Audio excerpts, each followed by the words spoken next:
De hecho, enhorabuena por la celebración de esta jornada porque creo que es muy importante para sensibilizar y concienciar del tema de comedores escolares. Es un gran reto para todos.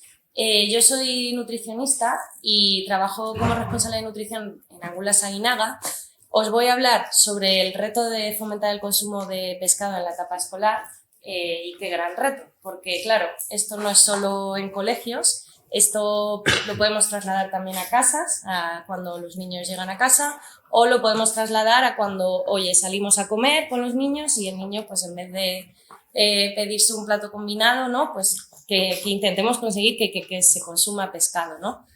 Entonces, para empezar, qué mejor que decir que esto es algo bueno y deberíamos presumir todos. Vivimos en uno de los países con mayor esperanza de vida a nivel mundial. Y esto, pues oye, hay muchas cosas que tenemos que mejorar, por supuesto, pero también algo estaremos haciendo bien. Es cierto que dentro de la esperanza de vida influyen muchísimos factores, ya lo sabréis, pero obviamente el patrón alimentario en nuestra dieta es algo que afecta, ¿no? Y que es súper importante en esta esperanza de vida. Japón e Italia están también en el ranking de estos países con mayor esperanza de vida y si nos ponemos a pensar, pues por ejemplo con Italia podemos compartir y compartimos de hecho el patrón alimentario de dieta mediterránea, ¿no? No solo el consumo de pescado, también el aceite de oliva, por ejemplo, las legumbres, cereales, etcétera. O con Japón, pues sí que, oye, compartimos ese consumo de pescado. Al final Japón es el país donde pues, el consumo de pescado está por encima de cualquier población. Sin embargo, ¿qué es lo que pasa? Pues que en los últimos años los índices de obesidad y de sobrepeso infantil han aumentado y pues los profesionales de la salud, las instituciones, etcétera, estamos alarmados, ¿no? De hecho, no solo estos índices han aumentado, sino que se está viendo que en general nos estamos alejando de nuestro patrón de dieta mediterránea y de dieta atlántica, que son las principales dietas que tenemos en nuestra península. Si vamos a los datos y analizamos los datos que nos ofrece el Ministerio de Agricultura y Pesca y Alimentación, os he traído una gráfica con el consumo de los últimos años de pescado y vemos que el consumo ha ido disminuyendo, a excepción del año 2020, que vemos un incremento. ¡Qué sorpresa! Bueno, pues efectivamente, debido a la pandemia, como ya sabéis, el estar en casa hizo que la gente, pues oye, tuviéramos más tiempo para cocinar y aumentar el consumo de ciertos productos, en este caso de pescados y mariscos, algo muy positivo. También es verdad que aumentaron el consumo de otro tipo de productos, por ejemplo, de repostería, ¿no? Entonces, bueno. Sin embargo, ¿qué pasa? Los datos del año pasado ya nos muestran otro descenso y no solo eso, sino que si extrapolamos los datos y lo llevamos a raciones semanales, no llegamos ni a 2 raciones semanales de pescado. Mientras que el consumo, que esto ahora lo veremos más adelante, de pescado y marisco está recomendado de 3 a 4 raciones a la semana. Pero es que además os he traído aquí pues, datos de este año, 2022, los del Ministerio se publicarán el año que viene, por lo que ya veremos, pero los primeros datos que tenemos, como ya sabéis, debido a la inflación y a toda la situación que estamos viviendo este año, el comportamiento del consumidor está cambiando. Y esto es un peligro. ¿Por qué? Porque estamos evitando y estamos desplazando productos y alimentos que formaban parte de nuestro día a día. El caso de los pescados y mariscos, pues es uno de estos productos. Y no solo como plato principal, se está también trasladando, por ejemplo, gente que le añadía, oye, atún a las ensaladas, tal, pues se está prescindiendo también de eso. Y lo que es más alarmante también, que es verdad que me quiero centrar en el consumo, en el tema del pescado, pero estamos trasladando incluso el aceite de oliva. El aceite de oliva lo estamos trasladando por el aceite de girasol, con lo cual veremos a ver el año que viene los datos que nos muestran. Respecto a la recomendación de consumo, que os he dicho que ahora más adelante volvía, sabéis que el tema del mercurio dentro del pescado es algo también que hace unos años surgió, o sea, hasta casi la población se alarmaba, ¿no? El mercurio sabéis que es un elemento, un contaminante natural que está en la corteza terrestre y que en los peces se va bioacumulando conforme mayor es el tamaño de la especie y conforme más cantidad de grasa tiene. ¿Qué es lo que hizo la ESAN en 2019 frente a esta crisis, alarma que había? Pues porque al final la gente incluso ya le tenía miedo, ¿no?, al consumo del pescado y tal. Pues se hizo un estudio y una clasificación de especies en función de su contenido en mercurio. ¿Y esto por qué os lo pongo? Porque realmente lo que hay que fijarnos en estas especies de alto contenido en mercurio, que son el pez espada, emperador, atún rojo, tiburón y lucio. ¿Por qué hay que fijarnos en estas especies? Porque realmente, si hablamos de población infantil, son las que debemos evitar. En niños de 0 hasta 14 años, pues estas especies de alto contenido de mercurio son las que deberíamos limitar. Sin embargo, el resto de especies, como podéis ver, la recomendación está de 3 a 4 raciones de pescado a la semana, alternando pescados blancos y azules. Obviamente, estas 3-4 raciones a la semana hay que contar no solo en coles, o sea, en casa y demás. ¿Qué es lo que pasa? Que muchas veces los padres dicen, no, pues si el niño come pescado en el cole y ya está. Y a lo mejor esa semana en el cole solo hay una ración porque los menús van variando por semanas y demás. Entonces, bueno, aquí es donde de verdad debemos concienciarnos, ¿no? Y bien, ¿qué es lo que pasa con el pescado? ¿Cuáles son las barreras de consumo que encontramos? En primer lugar, el precio. Esto es indudable. Y esto es en casa, en coles, porque ojalá todos los coles fueran y tuvieran iniciativas como las que nos está explicando Ricardo, pero a mí me consta que no es así. Y no todos los colegios tienen los mismos recursos y esto, pues, el precio es limitante, ¿no? En este sentido. Las espinas. El problema de las espinas es un problema real y en el caso de los niños, pues tanto en casa como también en coles, oye, siempre hay miedo, ¿no? De que el niño se atragante o tenga cualquier problema. El desconocimiento general que hay, esto quizás hablo más a nivel familiar, o sea, muchas veces pues se llega a la pescadería y no se sabe ni qué comprar, cómo preparo esto, cómo limpio el pescado, ¿no? Métodos de cocinado, que también lo que os decía, Ricardo ya ha comentado. Es verdad que pues quizás una manera de introducirles el pescado a los niños puede ser un rebozado, pero cuanto antes tratemos de que, oye, métodos de cocinado ya sea al horno, al vapor, etcétera, pues mejor. Y esto también lo tenemos que aplicar en casa, ¿no? Un rechazo general. Es constante la queja pues eso, de padres diciendo, no, es que tal, por el olor, el aspecto. Y aquí también jugamos un papel muy importante, tanto en colegios como en casa. ¿Por qué? Porque debemos de introducir a los niños en la cocina, ¿no? Que participen, que despertemos ese interés y de esta manera se acostumbren al olor, al aspecto y demás y no se genere ese rechazo.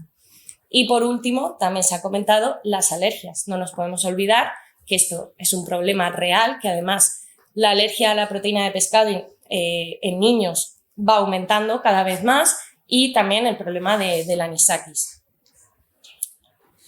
Pero bueno, pues todos lo sabemos, no me quiero extender muchísimo. El pescado tiene numerosos beneficios nutricionales.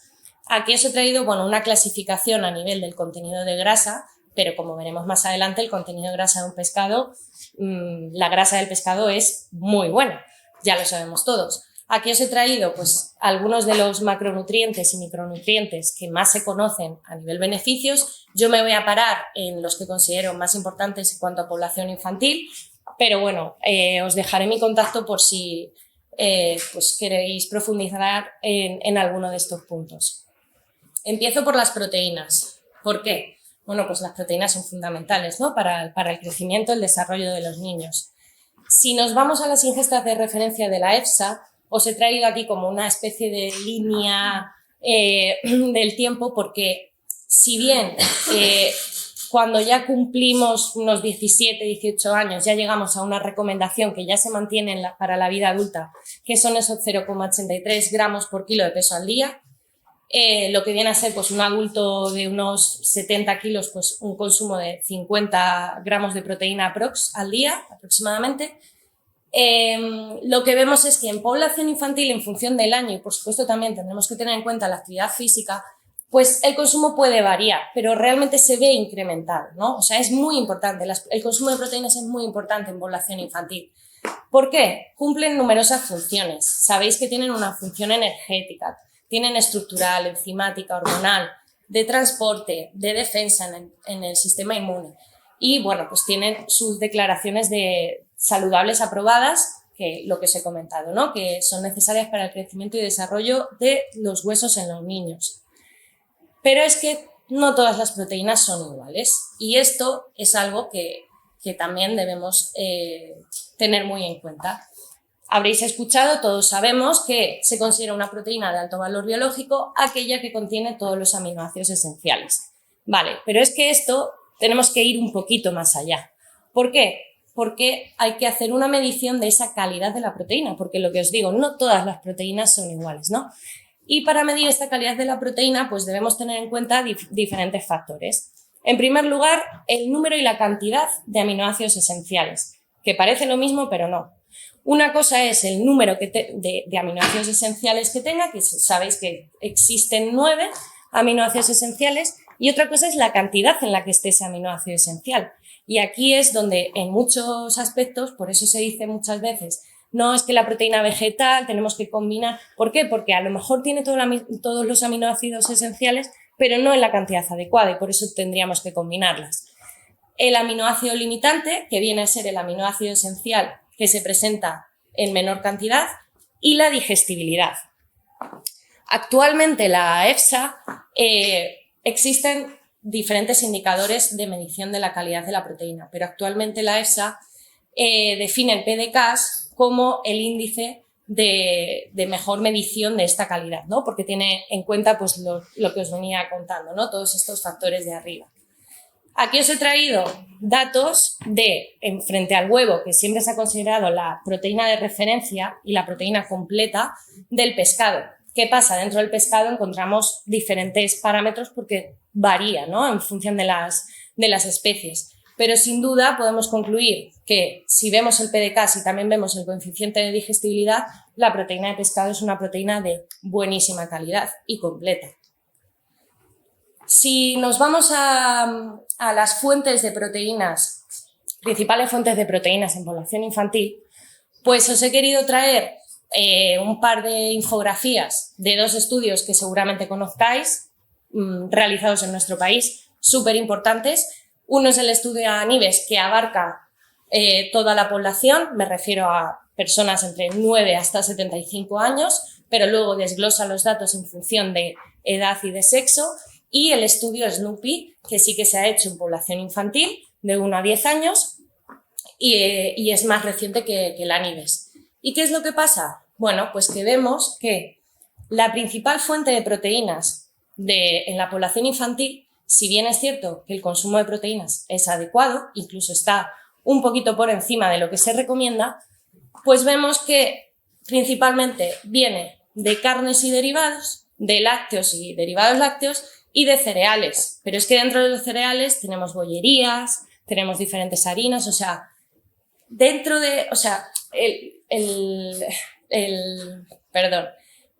al final la conclusión que quiero sacar de aquí es que es probable que los niños, y no es que sea probable, sino que los datos nos están mostrando que el consumo de proteínas pues es mayor procedentemente a lo mejor de bollería y pastelería que de otras proteínas de calidad como pescados, huevos o legumbres. Y en el estudio SNOOPY, a pesar de que se ha hecho a posteriori, coinciden. Es verdad que se ve peor, pero la principal fuente de proteínas pues viene cereales, carne y leche. Paso a las grasas, los ácidos grasos omega 3. Aquí los pescados y mariscos pues son el protagonista, son las principales fuentes. Existen 3 ácidos grasos, sabéis que son esenciales porque nuestro cuerpo no los puede sintetizar y pues no me quiero extender, pero a nivel infantil, en población infantil, existe bastante evidencia científica, sobre todo a nivel cognitivo y a nivel de desarrollo visual, y también en cuanto, si pasamos a población adulta, pues ya vemos numerosos beneficios a nivel cardiovascular e incluso está empezando a aparecer evidencia científica incluso a nivel de fertilidad. ¿Qué es lo que pasa? Bueno, el consumo recomendado para niños de estos ácidos grasos poliinsaturados, concretamente de EPA y DHA, está en 200 miligramos al día. Si vemos el estudio SNOOPY, vemos que el consumo está muy por debajo, está en torno a unos 20 miligramos al día. Y realmente la principal fuente de omega 3 que tenemos en la dieta es el pescado, por lo tanto, algo estamos haciendo mal, ¿no? La vitamina D, otro nutriente que me gustaría que todos pensáramos en él porque pues, es muy importante en población infantil y en población adulta. Y se está hablando mucho de él también últimamente. La ingesta recomendada, 15 microgramos. Es súper importante para los niños, tanto a nivel del desarrollo de huesos y a nivel sistema inmunitario. Pero es que los datos que nos muestran, pues que los niños no llegan a las recomendaciones. Como veis en la gráfica, apenas se llega a 8 microgramos cuando pues, estamos pues eso, por la mitad de lo recomendado. Es verdad que la vitamina D tenemos otras fuentes, no solo el pescado, pero pues el pescado, sobre todo el pescado azul, es muy buena fuente de vitamina D. Otros micronutrientes importantes, que aunque los pongo aquí no son menos importantes, vitamina B12. Aunque el origen de la vitamina B12 es bacteriano, sabemos que se encuentra de manera activa únicamente en alimentos de origen animal. El pescado es muy buena fuente de esta vitamina. El selenio, un mineral súper importante para el sistema inmune, para la protección frente al estrés oxidativo e incluso hay estudios ya recientes, y esto es súper interesante en el mundo del pescado, porque ejerce un papel protector frente al posible mercurio que pueda existir, ¿no? en esa especie de pescado. El hierro, otro supernutriente que mucha gente no sabe, que por ejemplo los mejillones son una buenísima fuente de hierro. Yodo, calcio. Y por último, no menos importante, también, como no comentar, el tema de la sostenibilidad. Actualmente, pues nosotros, desde la industria, lo que tratamos de hacer y exigimos es que nuestras materias primas procedan de fuentes sostenibles, es decir, certificados de sostenibilidad. Existen también calendarios de temporada, no solo de frutas y verduras, también hay temporalidad en las especies de pescado. Os he traído una iniciativa de la FAO, que es un documento, un superinforme que han sacado este año, donde se recopilan numerosas especies y se tienen en cuenta aspectos nutricionales, de cultura y sostenibles. Y por suerte, se me ve un poco mal, por suerte todo este tema de sostenibilidad, que ya hemos visto también al principio de la charla, se está empezando cada vez a tener más en cuenta. Y simplemente, bueno, pues os he traído un par de ejemplos de estudios que me parecen súper interesantes a nivel de esa sostenibilidad de las proteínas del mar, porque se habla mucho de, no, vamos a eliminar la proteína animal. Bueno, es que varía mucho dentro de las proteínas, ¿vale? En este caso se tiene en cuenta la densidad de nutrientes frente a la emisión de gases de efecto invernadero y lo comparan con otras proteínas animales, por ejemplo, como el pollo o el cerdo o la ternera. Y lo que concluye, bueno, en esta tabla ya os digo, se puede ver todas las especies, pero sobre todo destacan los bivalvos y especies de pescado blanco por su alta densidad nutricional frente al baja emisión de gases de efecto invernadero. Por último, para concluir, ¿qué podemos hacer?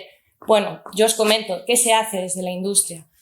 Importantísimo el equipo de nutrición, ya lo ha comentado también Ricardo, bueno, lo estamos comentando todos, el papel de los nutricionistas. Tenemos que seguir yendo hacia pues, esa alimentación saludable, sostenible. Satisfacer las necesidades. Estamos viendo que, oye, no se consume pescado porque la gente no sabe qué hacer con él, cómo prepararlo. Bueno, pues en nuestro caso, para que os hagáis una idea, tratamos de, pues eso, de desarrollar, de lanzar productos. Recientemente hemos lanzado unas sopas y unas cremas de marisco. Oye, pues una manera más de comer pescado. Estándares de calidad y seguridad alimentaria. Lo ha comentado también Ricardo. Qué importante es esto y qué poca visibilidad le damos. Desde la industria tenemos los más altos estándares de calidad porque la dieta, además de sostenible y saludable, tiene que ser segura.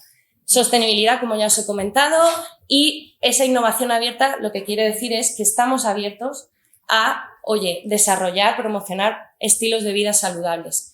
Y, por supuesto, sin olvidarnos de esa educación nutricional en colegios, en casas, etcétera. Despertar esa curiosidad, ese aprendizaje en la cocina de los niños, iniciativas, por supuesto, institucionales y que dentro de esta oferta en comedores escolares que consigamos esa mayor variedad de especies y métodos de cocinado saludables. Y hasta aquí mi presentación. A ver.